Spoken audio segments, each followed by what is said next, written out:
Buenas noches, damas y caballeros. Bienvenidos a otro encuentro especial. Antes de comenzar, quiero saber quiénes me acompañan hoy. Comenten desde dónde están viendo y qué hora es por allá. Bueno, vayamos con el primer relato.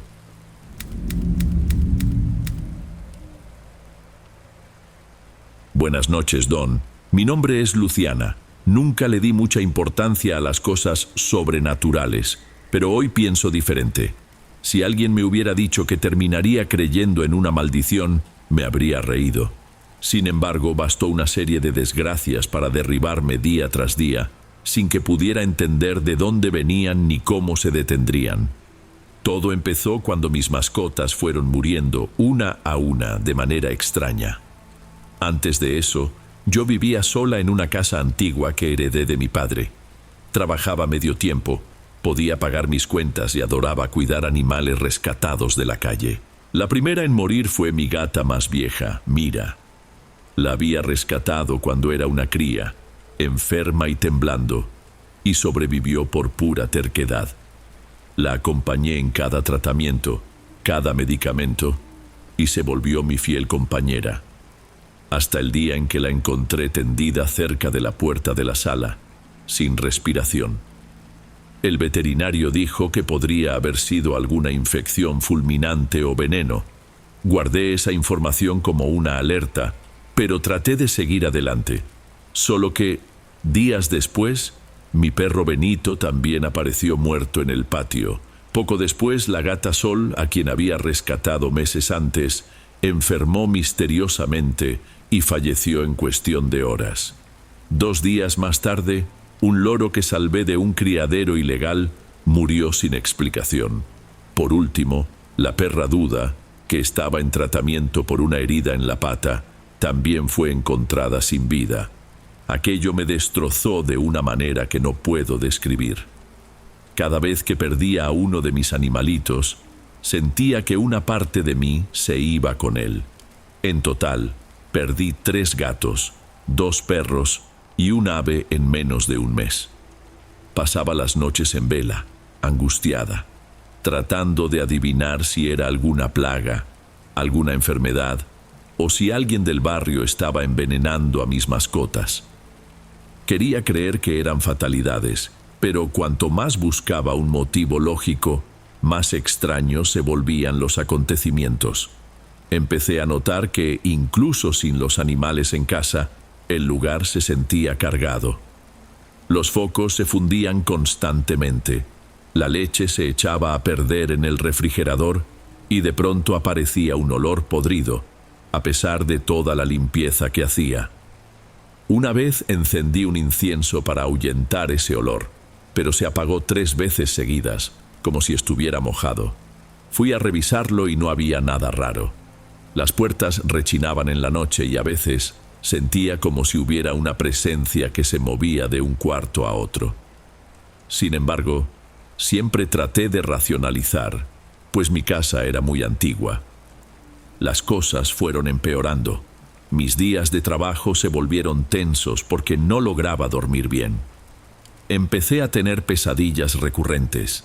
Veía a alguien parado al pie de mi cama, pronunciando mi nombre muy despacio, aunque no podía ver el rostro. Despertaba sudando con el corazón acelerado. Yo no tenía enemistades ni vecinos malintencionados, al menos que yo supiera. Soy una persona sencilla, me gusta quedarme en casa, cuidar de los animales y ver la televisión cuando puedo. Mi padre había fallecido años atrás y no dejó muchos bienes aparte de aquella casa antigua, pero parecía que toda la suerte que antes tuve se había esfumado de repente. Comencé a tener dolores extraños en el cuerpo. Despertaba llena de moretones en brazos y piernas, sin haberme golpeado en ningún lugar. El médico lo atribuyó al estrés, me recetó vitaminas y aconsejó que descansara más. Pero ¿cómo descansar si cada día surgía un problema nuevo? Fue entonces cuando la vecina de enfrente, doña Dalva, una señora conocida por sus historias de curandera y oraciones, me detuvo en la banqueta y me dijo que tenía el aura pesada. «Te ves muy abatida, hija. Si fuera tú, buscaría ayuda para limpiar esas energías malas». No sé si creo en esas cosas, pero la forma en que lo dijo me dio un escalofrío. Me sugirió que buscara a una conocida suya, una mujer que hacía limpias espirituales. Al principio dudé. Siempre fui incrédula con curanderos y rituales. Pero el recuerdo de mis animales muertos y toda esa sensación extraña en casa me dejaron más dispuesta a intentarlo. Ya no tenía nada que perder aparte de lo poco que quedaba de mi cordura. Así que una tarde fui a la casa de esa mujer, a quien llamaré Camila. Era un lugar sencillo, con paredes desconchadas y un portón de hierro. Antes de que tocara, ella abrió la puerta, como si supiera que yo llegaría. No dijo nada, solo hizo señas para que entrara. Dentro el ambiente era oscuro y olía fuertemente a hierbas. Había algunas imágenes de santos en una esquina, junto con velas y un vaso de agua. Camila señaló una silla de madera y me indicó que me sentara allí.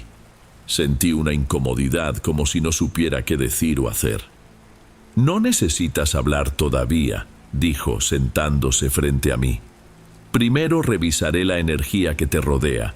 Parece que cargas con algo que no es tuyo». Agarró un frasco con sal gruesa, frotó un poco en sus manos y empezó a rezar en voz baja. Fue extraño, pero mientras rezaba, empecé a sentir un ligero mareo, como si el aire estuviera denso. Cuando terminó, me miró seriamente. «Hay algo muy malo hecho contra ti. Alguien de tu sangre hizo un trabajo de amarre. Usaron restos de animal, quizá tierra de algún lugar sucio, y lo dirigieron a tu casa. Tú lo estás absorbiendo todo». Me quedé sin palabras. Nunca se me había ocurrido la idea de que alguien de mi propia familia pudiera desearme tanto mal. Pero al mismo tiempo, la explicación encajaba con todo lo que venía ocurriendo. Pregunté si se podía limpiar esa energía. Ella asintió, pero dijo que sería necesario un ritual más fuerte que solo oraciones. Necesitaríamos varios días de defumación, baños con hierbas específicas y la quema de ciertos objetos. Al principio sentí recelo. Al mismo tiempo, deseaba desesperadamente volver a tener una vida normal. Así que acepté y empezamos el ritual esa misma tarde. Camila me dio un té amargo que casi me hizo vomitar, diciendo que eso abriría mis caminos. Luego me enseñó oraciones antiguas que jamás había escuchado. Salí de ahí sintiéndome un poco más ligera, tal vez porque quería creer que todo se resolvería. En los días siguientes parecía haber una mejora. Logré dormir un poco mejor y el olor extraño en casa dio una tregua. Empecé a encender velas blancas como Camila había recomendado. Pero de pronto todo comenzó a salir mal otra vez. Un jueves por la mañana, la llave de agua de la cocina explotó de la nada, inundando el cuarto. La noche siguiente escuché un golpe fuerte en mi ventana, como si hubieran arrojado piedras. Abrí la cortina y no había nadie. El sábado recibí la noticia de que Camila había sido encontrada muerta en su casa, de una forma muy extraña. Dijeron que el interior del lugar estaba chamuscado, como si hubiera habido un pequeño incendio. Sin embargo, su cuerpo no presentaba quemaduras visibles. La causa oficial nunca se esclareció. Aquello me conmocionó profundamente. Era imposible no relacionar su muerte con las fuerzas que intentaba combatir. Las personas del barrio que sabían que yo había estado con ella empezaron a mirarme de un modo extraño, como si yo estuviera maldita o algo parecido. Mi salud decayó todavía más. Empecé a sentir un cansancio constante y dolores de cabeza que casi no me dejaban ver. Durante las madrugadas me despertaba sobresaltada, sin saber si estaba soñando o si había alguien de pie en el pasillo. Comencé a aislarme porque sentía vergüenza y miedo. Parecía que todo en mí estaba mal. La única persona que se mantuvo a mi lado fue doña Dalva. Me llevaba remedios naturales, platicaba conmigo en la terraza y hasta intentaba orar por mí, pero nada parecía funcionar. Finalmente, ella misma sugirió que me fuera unos días con una prima que vivía en otra región, lejos de ahí. Llamé a esa prima, Cecilia. Le expliqué más o menos la situación, sin entrar en detalles sobre brujería. Solo le dije que estaba enferma, muy afectada, y necesitaba un lugar donde reponerme. Fue muy atenta y dijo que era bienvenida. Hice una maleta pequeña y me fui, dejando la casa cerrada. En el camino, sentí un alivio momentáneo, como si la distancia pudiera protegerme. Cecilia vivía en un sitio más tranquilo, con un gran patio, gallinas y un gato gordo que rondaba nuestros pies. Los primeros días mejoré bastante. Dormí noches enteras sin interrupción, volví a comer bien e incluso ayudé a Cecilia con las tareas diarias. Pensé que quizá lo peor había pasado, hasta que recibí una llamada de doña Dalva avisando que mi casa había sido forzada y, al parecer, vandalizada. Dijeron que había símbolos extraños pintados en la pared. En ese momento sentí un nudo en la garganta. Sabía que, por más miedo que tuviera, no podía huir para siempre. Tenía que enfrentar la situación. Me despedí de Cecilia y volví a casa, decidida a descubrir quién estaba detrás de todo. Encontré las puertas violadas y las paredes con frases de odio garabateadas que no me atreví a leer por completo. Todo estaba revuelto y el olor desagradable había regresado, más intenso. Abrí las ventanas para ventilar, pero en el fondo sentía que ese aire pesado no se disiparía tan fácil. Empecé a revisar cada rincón de la casa buscando algo que explicara lo que estaba pasando. Fue entonces cuando noté que, en una de las macetas que solía regar, la tierra se veía removida y contenía trozos de tela sucia como retazos extraños. Cavé con cuidado y encontré un paquete desagradable envuelto en plástico. Al abrirlo me topé con restos de huesos, cabello humano y papelitos escritos a mano, llenos de insultos y deseos de muerte. Lo más impactante fue reconocer la caligrafía. Pertenecía a alguien cercano de mi familia, a quien llamaré aquí Silvia. Silvia es mi media hermana, hija de mi padre con otra mujer. Nunca fuimos muy unidas, pero tampoco convivíamos lo suficiente como para odiarnos. Al menos, eso creía. Hacía tiempo que no aparecía, sobre todo después de que mi padre me dejara la casa legalmente. Ver su letra tan inconfundible pidiendo que yo desapareciera y pagara por lo que robé, me dejó sin aliento. Todo tenía sentido. ¿Quién más podría haber accedido a la casa para enterrar ese paquete sin que me diera cuenta? Impulsada por la rabia, decidí ir a buscar a Silvia. Sabía dónde vivía, pero no estaba segura de cómo reaccionaría al verme. Aún así, seguí mi instinto, temblando de ira y miedo. Al llegar me recibió un silencio extraño. El portón estaba medio abierto y toqué varias veces. Ella apareció, con esa expresión de quien no se sorprende en lo absoluto de verme, casi como si me esperara. «¿Qué quieres ahora?», preguntó apoyada en el marco de la puerta. «¿No te basta con quedarte con la casa de nuestro padre?». No pude contener el paquete que traía en mi bolso. Lo arrojé a sus pies, todavía sucio de tierra. «Hiciste esto conmigo, Silvia. ¿Por qué?». Ella miró el paquete, alzó las cejas y sonrió. «Si estás loca y crees en brujería, solo puedo lamentarlo. Pero no vengas a acusarme sin pruebas». Le dije que reconocía su letra y que, de alguna forma, había entrado en mi casa. Ella solo se encogió de hombros, con un aire cínico. Traté de detenerla para que me diera más explicaciones, pero Silvia me empujó, diciéndome que desapareciera antes de que hiciera algo más serio. Esa mirada suya me dejó paralizada. Era como si no conociera a esa persona, y quizá nunca la conocí de verdad. Me fui sin respuestas, pero con la certeza de que era ella quien envenenaba mis días. Con la muerte de todos mis animales, había logrado herirme en mi punto más débil. Esa misma noche en que volví a casa, las cosas se volvieron insoportables. La sensación de asfixia era intensa y tuve la impresión de oír ruidos en la cocina. Cuando llegué, todos los huevos del refrigerador estaban rotos en el suelo. No había señales de robo ni de animales que pudieran haberlo hecho. Me refugié en mi habitación, pero no podía dormir. Tenía miedo de que algo pasara si cerraba los ojos. Traté de leer, ver televisión, pero nada funcionaba. De pronto, sentí un hormigueo fuerte en la mano derecha que me dejó sin sensibilidad unos minutos. Fue aterrador porque dejé de sentir mis dedos.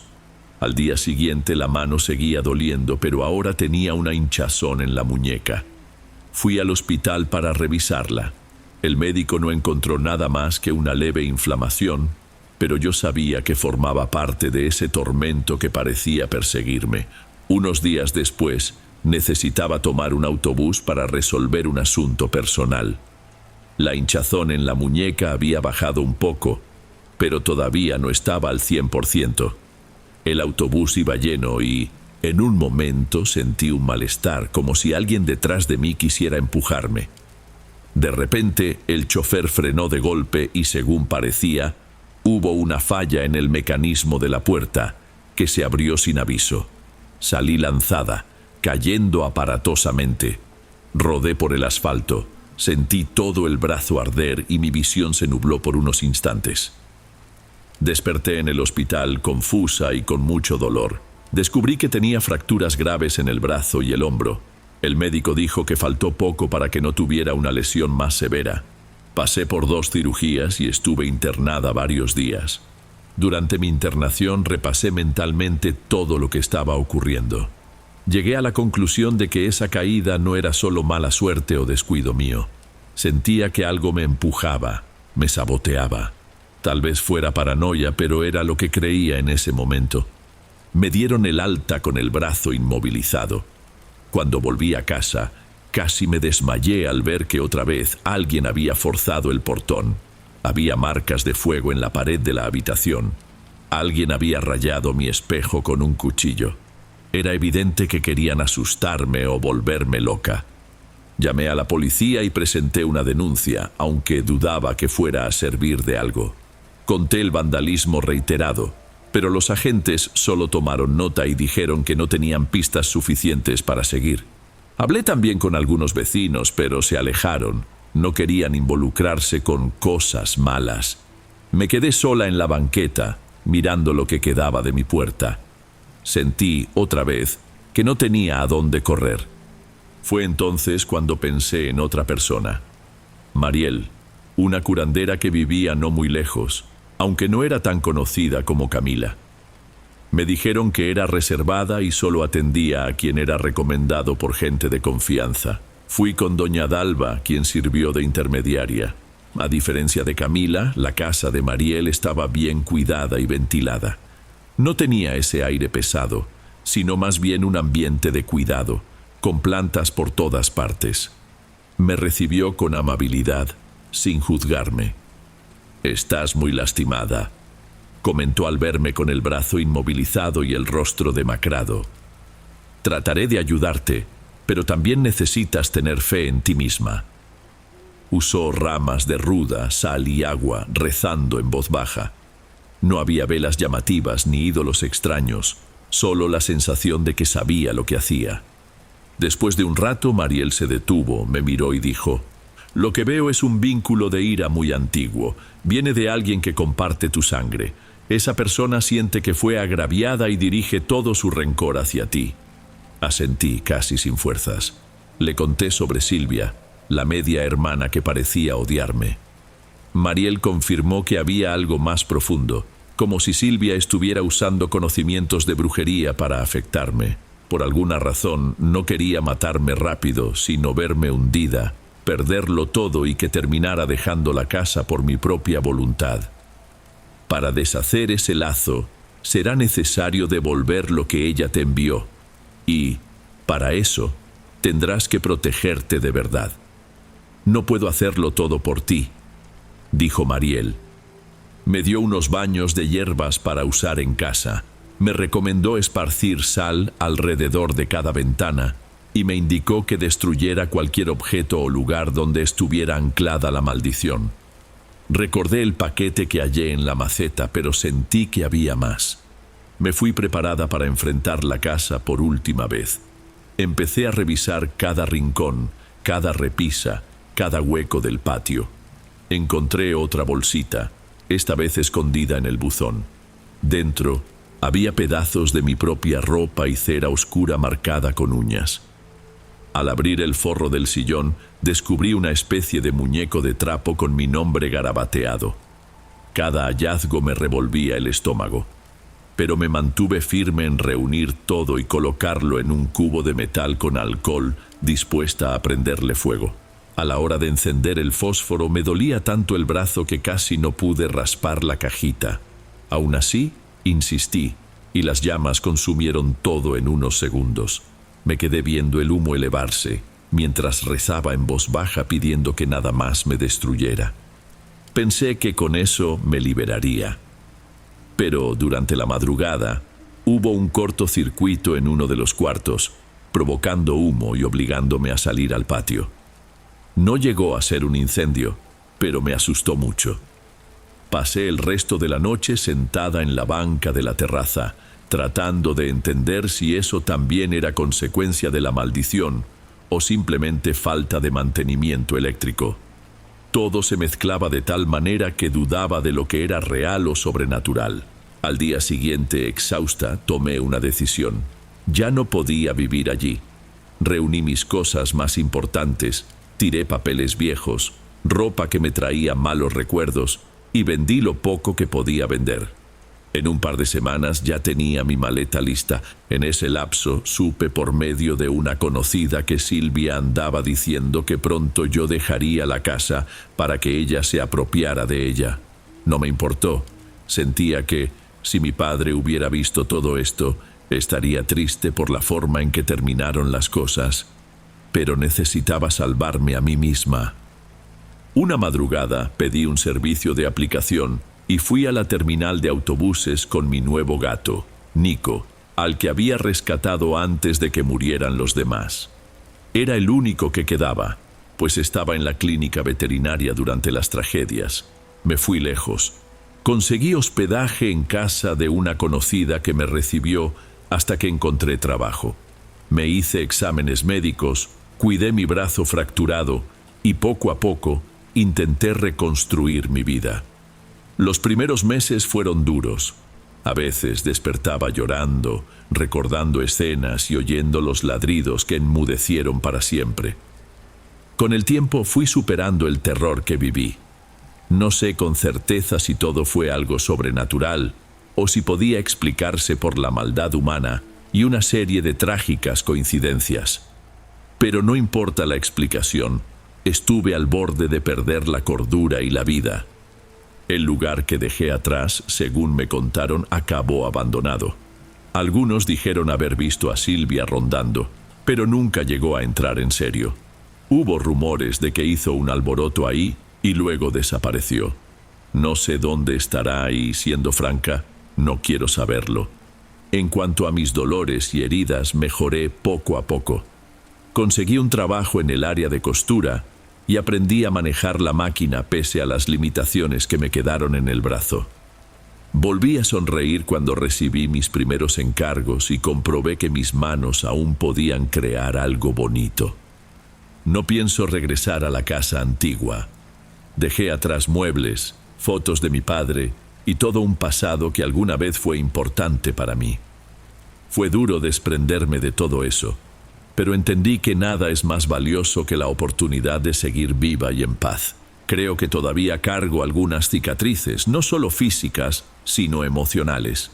Sin embargo, siento que ahora soy más fuerte. Sobre lo que pasó, prefiero no hablar mucho. Aún me da escalofríos pensar en hechizos o huesos enterrados. Solo espero que, donde sea que esté Silvia, encuentre algún camino que no implique hundirme de nuevo. Y así vivo día con día cuidando de Nico, de mi pequeño cuarto rentado y de los retazos que coso. Cuando llega la noche, a veces recuerdo todo y me pregunto cómo soporté aquello. Tal vez el haber enfrentado lo peor me haga valorar cada ráfaga de tranquilidad que tengo hoy.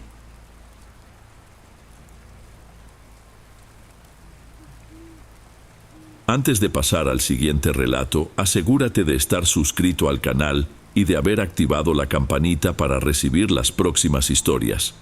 Aprecio mucho tu compañía y tu apoyo hace toda la diferencia. Bueno, sigamos.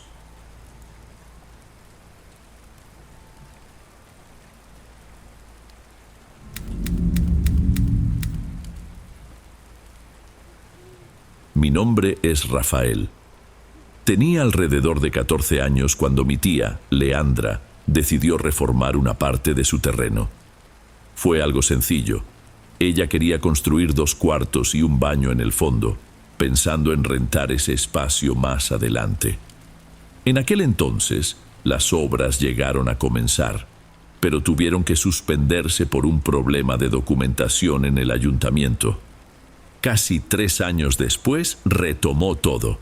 Para ese momento, yo ya tenía 17 años. Aún así, me dio la impresión de que todo sería bastante rápido, porque eran paredes pequeñas y un pasillo angosto. Pero lo que sucedió cambió por completo a toda nuestra familia. Mi tía siempre fue muy independiente y nunca le gustó depender de sus hijos. Tenía 2, pero uno vivía lejos y el otro estudiaba en otra región. Decía que la construcción sería buena para tener un ingreso extra en el futuro. Yo iba allí los fines de semana acompañado de mi padre, Rogelio, para ver cómo avanzaban los trabajos. Era un terreno plano, con un patio grande lleno de plantas, así que pensé que todo saldría bien. Un lunes temprano llegaron los trabajadores. Eran 3 hombres, todos con un aspecto cansado. Empezaron a medir el piso, trazar la línea en el cemento viejo y enseguida abrieron un hoyo en la tierra, bastante profundo para hacer los cimientos. Al ver eso, comenté con mi padre que tal vez habían excavado más de lo necesario, pero él respondió que seguramente era su forma de trabajar. A la mañana siguiente, mi tía me llamó algo extraña, diciendo que una señora que vivía en una casa pegada a su muro, según ella misma, pues no estaba segura de si había habido algún cambio reciente, había tocado el timbre muy temprano. Aquella vecina no entró, se quedó en la puerta y hablaba bajo, casi tartamudeando. Contó que, la noche anterior, vio a los albañiles arrastrar algo pesado y echarlo dentro de aquel agujero. Me quedé sin entender. Le pregunté a mi tía qué creía que podía ser. Ella dijo que la vecina parecía convencida de que se trataba de cuerpos, pero que tenía muchísimo miedo de decir algo más. A mi tía la invadió una preocupación que la dejó pálida. Entonces llamó a mi padre, pero no le explicó el verdadero motivo por teléfono. Solo le pidió que fuera con urgencia. Cuando llegamos ya casi era mediodía. Mi tía nos miró con el semblante tenso. Habló de la advertencia que recibió de la vecina y señaló el agujero, que ahora estaba cubierto de tierra. Mi padre no dijo nada por unos segundos, tomó una pala que estaba recargada en la pared y empezó a cavar con todas sus fuerzas. Quería salir de dudas de una vez. Yo me quedé a un lado sin saber cómo reaccionar. Ni siquiera contempló la posibilidad de parar. Cavaba sin descanso, hasta que en cierto momento se detuvo porque la pala golpeó algo sólido. Al principio pensé que era una piedra. Se agachó para ver y se dio cuenta de un detalle extraño. Parecía un pie, pero no de una persona. Estaba hecho de alguna tela gruesa. Al limpiar alrededor, surgió un ligero olor agrio que se mezclaba con la tierra, aunque todavía era suave. Trató de desprender aquello de la tierra limpiando con cuidado para no rasgarlo. Fue apareciendo una pierna de tela, luego una mano con dedos duros de madera. Me estremecí sin entender por qué. Enseguida apareció un rostro completamente tallado. Era un muñeco. Tenía un tamaño casi humano y pesaba mucho más de lo que uno esperaría de algo hecho solo de tela o madera, como si tuviera algo dentro además de un simple relleno. De hecho, parecía tener humedad impregnada y de vez en cuando surgían manchas oscuras que se escurrían. Mi padre, aún impresionado, siguió cavando y encontró otro. 2 muñecos grandes, tirados allí, llenos de lodo pegado. Es difícil explicar cómo algo de tela y madera podía ser tan pesado, pero ahora sospechábamos que hubiese restos o algo todavía más macabro en su interior. Mi padre me miró, confundido, y mi tía apenas pudo balbucear. ¿Qué ganarían ellos enterrando esto en mi patio? Dijo que esperaría a que los albañiles regresaran al día siguiente para aclararlo todo, pero no aparecieron. Ni siquiera contestaban el teléfono. Desaparecieron. Las herramientas se quedaron ahí, con costales de cemento abiertos, la pala y la azada junto a las zanjas. Empecé a sentir una mala sensación, como si todo estuviera fuera de lugar y la gente fingiendo que no. Después de unos días, mi tía decidió que iba a deshacerse de esos muñecos, pero antes de hacerlo, le comentó a mi padre que no recordaba con claridad quién le había recomendado a esos hombres para el trabajo. Dijo que alguien le había pasado el contacto, pero no podía decir quién ni en qué momento recibió ese número. Parecía todo muy borroso. Casi una semana después, mi tía me llamó todavía más alterada. Dijo que hombres extraños rondaban la calle por las noches, asomándose por las rendijas de las ventanas, tocando la cerradura de la puerta. Afirmó que no les reconocía el rostro, pero que parecían mirar hacia el patio, como si buscaran algo. Mi padre tenía un compromiso de trabajo y no podía ir de inmediato, así que decidí ir solo.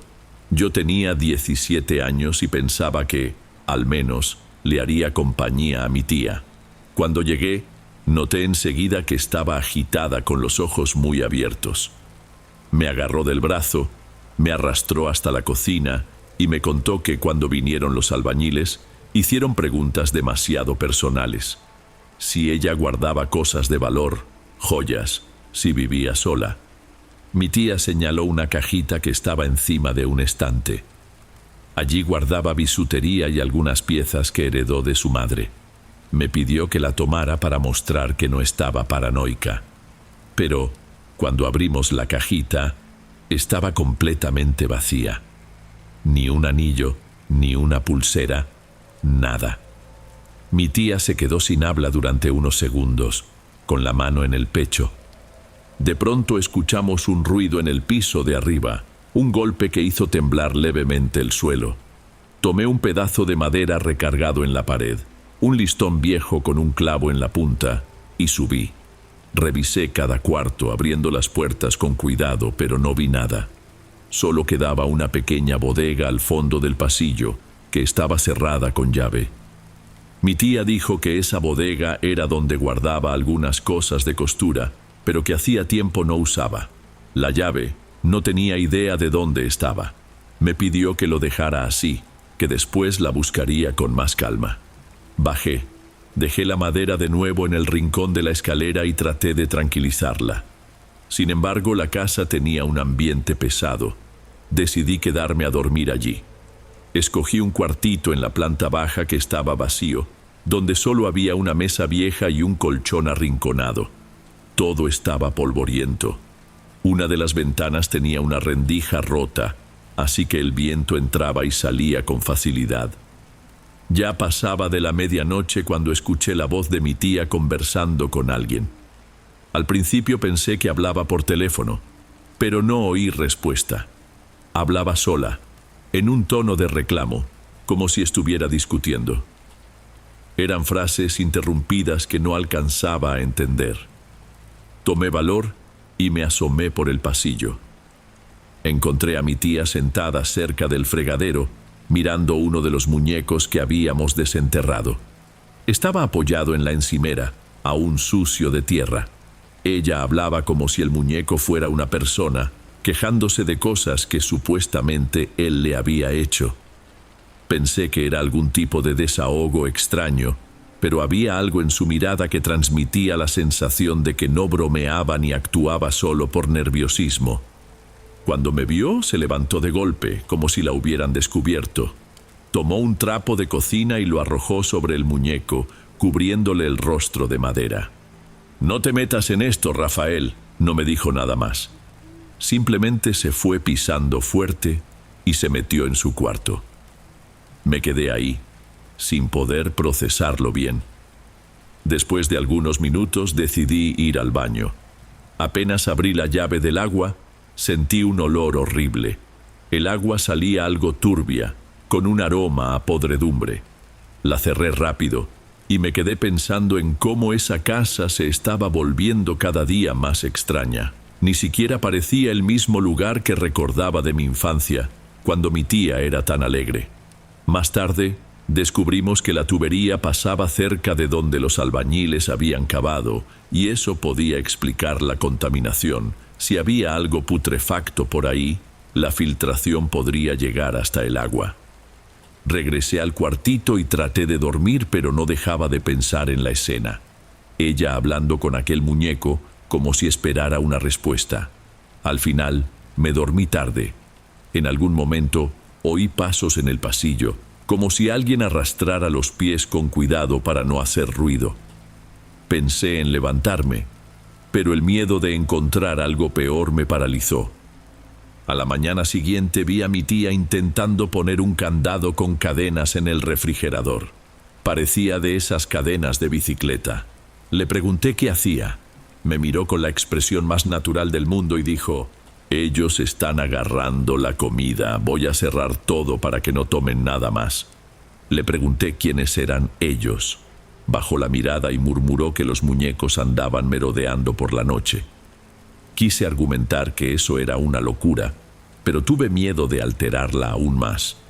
Al mismo tiempo, sentí un terror interno, no solo por pensar que estaba perdiendo la cordura, sino porque algo me decía que yo no estaba viendo toda la verdad. Esa misma tarde decidí que no me quedaría más allí. Al despedirme, noté un gran vacío en su mirada. Era como si estuviera atrapada en algo sin salida, pero también se negara a pedir ayuda. Le conté todo a mi padre.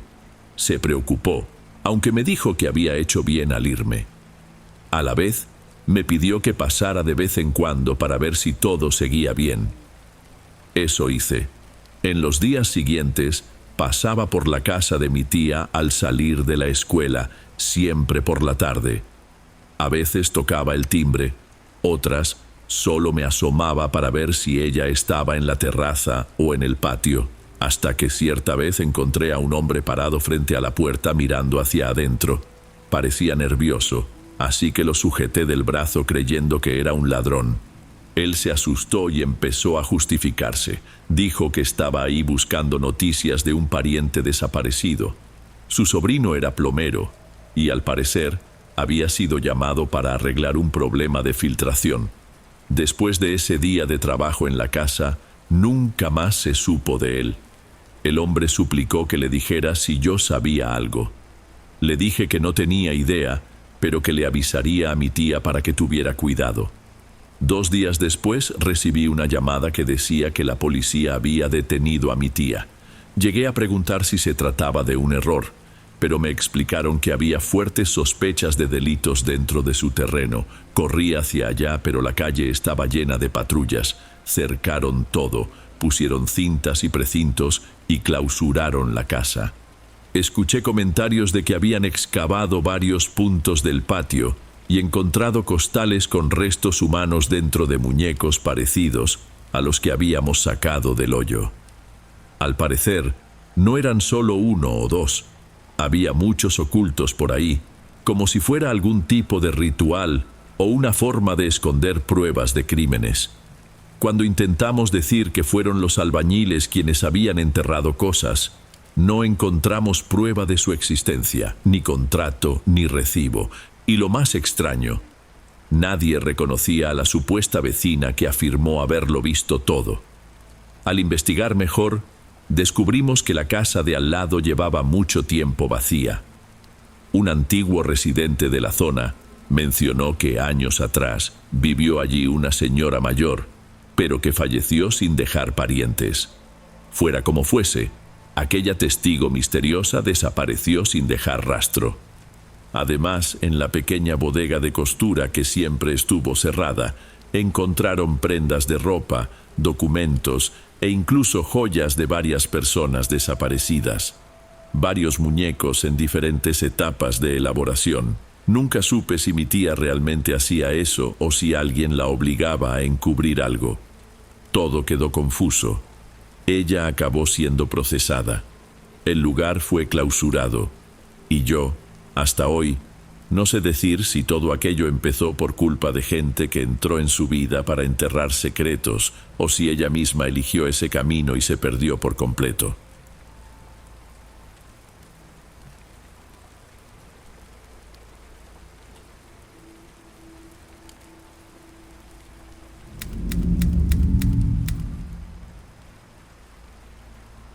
Buenas noches, Don. Mi nombre es Vicente. Nunca pensé que tendría el valor de contar esto, pero lo que viví aún me quita el sueño. Hace algunos años, me fui a vivir unos meses a la casa de mi tía Vera. Era una calle amplia, con un camellón en medio, y casi enfrente se encontraba una clínica veterinaria que me intrigó desde el primer día. Parecía normal a primera vista. Gente entrando, saliendo, camiones de alimento para mascotas llegando, y ese olor a desinfectante que podías percibir incluso desde el otro lado de la calle. Al principio, lo que más me molestaba era el ruido de los perros. A ciertas horas, especialmente de madrugada, ladraban como si estuvieran desesperados. Lo entendía, animales enfermos, algunos quizás en recuperación de cirugías. Aún así, había algo en aquel coro nocturno que ponía a todos inquietos. A veces, mi tía Vera me tomaba del brazo y me miraba, preguntando si yo también sentía ese escalofrío. Yo solo asentía con la cabeza. En una de esas noches, cerca de las 3 de la madrugada, desperté con un aullido distinto a cualquier cosa que hubiera escuchado. No sonaba ni a ladrido ni a un simple lamento. Parecía un llanto muy agudo, casi como un gemido humano. Abrí la cortina de mi cuarto, miré hacia la clínica y solo vi el patio iluminado por una lámpara amarilla que parpadeaba de forma irregular. Los perros de ahí estaban alborotados y noté que, al otro lado de la calle, otros canes también ladraban como si todo fuera sincronizado. Aquello se repitió durante unas 6 noches seguidas, casi siempre a la misma hora. De repente, paró. No sé si cambiaron la rutina de los animales o si, por alguna razón, decidieron aislar la zona. El hecho es que, cuando por fin logré volver a dormirme temprano, sucedió algo aún más perturbador.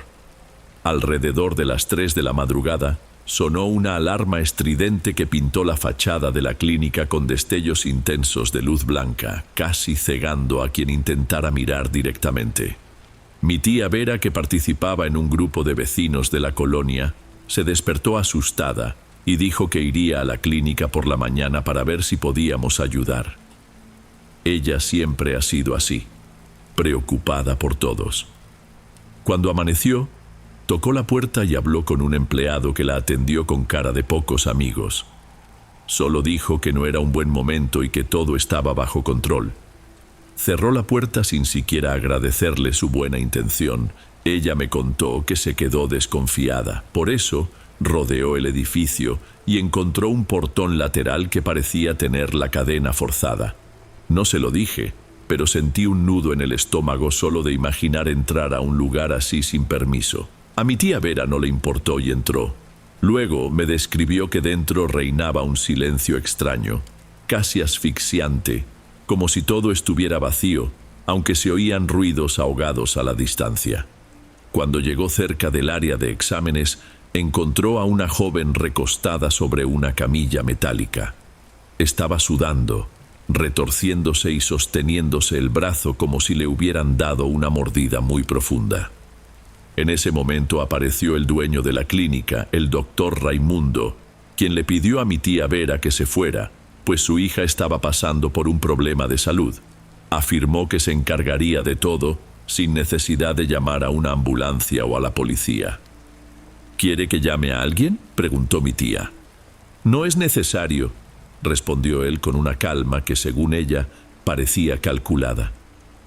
La acompañó hasta la salida y cerró las puertas detrás de ella, casi sin despedirse. Cuando mi tía Vera me contó esto, Parecía más preocupada que curiosa. Dijo que la hija de él estaba pálida, con una mirada tan perdida que apenas se sabía si estaba consciente. Me quedé pensando, ¿qué clase de problema de salud hace que alguien se retuerza así? ¿Una mordida de perro? Tal vez, pero no de ese modo, según mi tía Vera. Parecía algo más serio. Sin embargo, ese día ya no hablamos más del tema. El ambiente estaba demasiado tenso. Aún así, empecé a darme cuenta de que, si dejaba la ventana de mi cuarto abierta, podía oír sonidos que venían de ese edificio. No siempre eran gritos claros, pero sí algo que parecía una voz llorosa, intercalada con largos períodos de silencio. Cuando caía la noche y el movimiento de la calle disminuía, se notaba todavía más. Una vez, casi a la hora de dormir, apagué la televisión, cerré los ojos, y fue como si escuchara sollozos ahogados de alguien que ya no aguantaba más el dolor. Unos 3 días después, mi tía Vera salió a resolver asuntos personales, y cuando volvió, encontró a un grupo de vecinos frente a nuestra casa. Estaban exaltados, preguntando por qué no había hecho nada, por qué no insistió en llamar a la policía o algo así. Ella se confundió, pero pronto se dio cuenta de que los gritos en la clínica se habían intensificado más temprano, cuando ella no estaba en casa. Al parecer, mucha gente lo escuchó, pero nadie tuvo el valor de acercarse. Entonces, 2 señoras que vivían en la misma calle se unieron a mi tía Vera para, finalmente, volver a hablar con el doctor Raimundo. Fueron juntas, celulares en mano, listas para cualquier emergencia. Contaron que no querían pelear, solo aclarar la situación. Al fin y al cabo, si su hija necesitaba ayuda, ¿por qué no llamar a un hospital de verdad? ¿Por qué mantener todo tan cerrado? Él las recibió con semblante serio, pero las dejó pasar. «Guarden sus teléfonos», pidió él. «Mi hija está en una condición delicada. No quiero que graben nada». Ellas estuvieron de acuerdo, pero solo porque pensaban que verían a alguien hospitalizado. No esperaban lo que sucedió después. En el interior de la clínica todo estaba muy oscuro. Algunas lámparas estaban fundidas o deliberadamente apagadas. Cuando finalmente llegaron a una sala más grande, vieron a la joven recostada en una camilla, atada de muñecas y tobillos. Era la misma que mi tía Vera había visto antes. Sin embargo, ahora temblaba casi sin parar, y su piel parecía llena de marcas, como si ella misma se hubiera rascado. Mi tía Vera me contó que en ese momento sintió un escalofrío. La muchacha echaba el cuerpo hacia atrás de una forma que tensaba los músculos del cuello, como si quisiera deshacerse de las correas. Su rostro estaba hinchado y los ojos se le iban hacia arriba. Aunque todo parecía absurdo, nadie allí mencionó fantasmas o demonios. Más bien se veía como una crisis, algo posiblemente infeccioso. El doctor Raimundo insistía en que era consecuencia de una mordida grave. ¿A quién llamarían si un pariente estuviera en este estado?, susurró él, mirando directamente a los ojos de mi tía. Nadie respondió. Las señoras solo se miraron entre sí, asustadas. El olor en esa sala era insoportable, una mezcla de medicamento y sudor. Antes de que pudieran reaccionar, oyeron un ladrido débil que venía de una jaula apoyada en la pared. Había un perro adentro, aparentemente herido, con un vendaje improvisado en la cabeza. Se movía de manera extraña, como si intentara levantarse sin controlar bien sus patas. Mi tía Vera dijo que sentía lástima por el animal, pero también un miedo inexplicable, porque su mirada parecía fija en la chica amarrada a la camilla. Después de eso, el doctor Raimundo cerró la puerta, expulsó a las 3 de la clínica y les pidió que no regresaran. Dijo que lo resolvería todo solo. Por algún motivo, ellas se fueron sin insistir más. Tal vez estaban en shock o sentían que cualquier acción adicional pondría en riesgo a todos. Al llegar a nuestra calle, contaron lo que vieron, pero nadie sabía cómo actuar. Esa misma noche, casi a las 11, volvieron a escucharse gritos. Esta vez, venían acompañados de ruidos de objetos cayendo, metal golpeando, gente corriendo. Parecía un desorden total. Mi tía y yo no aguantamos más. Llamamos a la policía. No fuimos los únicos porque escuché otras llamadas en la colonia. El sonido de las sirenas tardó un poco en llegar, pero cuando por fin aparecieron, un equipo acordonó toda la cuadra. Momentos antes de que los policías entraran a la clínica, se oyeron 2 estampidos. Sonaban a disparos, pero no estoy seguro de si realmente eran balazos o algo parecido, como una puerta al cerrarse con fuerza. Justo después, una motocicleta salió a toda velocidad por la parte trasera del edificio, sin luces ni señales. Desapareció en la oscuridad. Nadie logró anotar la placa ni ver quién la manejaba. La policía irrumpió en la clínica y sacó al doctor Raimundo y a otros empleados. Clausuraron el lugar y se llevaron a todos a declarar. En las semanas que siguieron, aparecieron muchos rumores. Decían que el veterinario contó una historia confusa sobre una mordida infecciosa e incluso llamaron a un equipo de control sanitario, pero todo siguió bajo sigilo por las posibles conexiones de él con gente influyente. Al final, se archivó la investigación por falta de pruebas concluyentes y nada quedó claro para nosotros. En los días posteriores surgieron más rumores extraños. Comentaban que la hija del veterinario había desaparecido. Unos decían que escapó en la moto, otros que estaba hospitalizada en secreto. Mi tía Vera opinaba que tal vez la habían enviado a alguna ala psiquiátrica, pero no se confirmó nada. El tiempo pasó. La clínica quedó cerrada varios meses. Luego reabrió con una fachada renovada y otro nombre, aunque la dirección era la misma. Vi al doctor Raimundo pasar por ahí algunas veces. Parecía más delgado, siempre con la cabeza agachada, sin saludar a nadie. Algunas personas recordaban el escándalo, pero casi nadie hablaba del tema. Era como si todos quisieran enterrar aquella historia. Yo me fui de la casa de mi tía Vera poco después y me mudé a rentar en otra colonia. No volví a ver a esa joven ni supe más novedades. A veces pienso que todo no fue más que una sucesión de incidentes extraños, pero tengo pesadillas recurrentes. En ellas, escucho aquel aullido en la madrugada.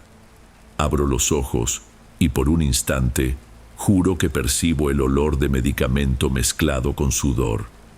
En algunas de esas noches en vela, me pregunto qué sucedió realmente en esa clínica. ¿Fue solo un caso extremo de infección y dolor, o algo más siniestro? El recuerdo de la muchacha arqueada en la camilla, atada y temblando, todavía me eriza la piel, porque en el fondo nada se aclaró. Tanto la policía como los periódicos nunca dieron más detalles. Creo que prefirieron el silencio a admitir que no tenían una explicación sencilla.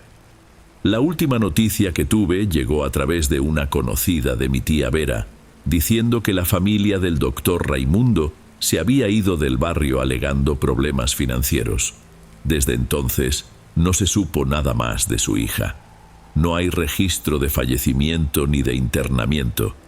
Siempre que lo recuerdo, siento un nudo en el pecho, como si en aquella época se hubiera abierto una puerta y hasta hoy siguiera entreabierta, esperando que alguien la cruce de nuevo. Me llamo Vicente y esta es la historia que preferiría olvidar.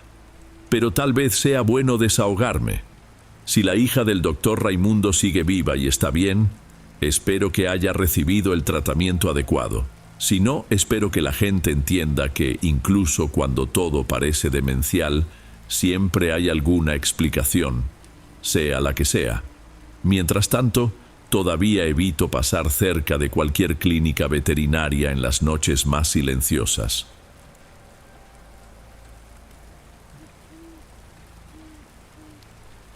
Bueno, amigos, estos fueron los relatos de hoy. Espero de corazón que les hayan gustado. Subo nuevos videos todos los días y me dará mucho gusto verlos en los próximos. Ahora en la pantalla les dejo otros 2 buenos videos que seguro les encantarán. Un abrazo de Dom y nos vemos por allá.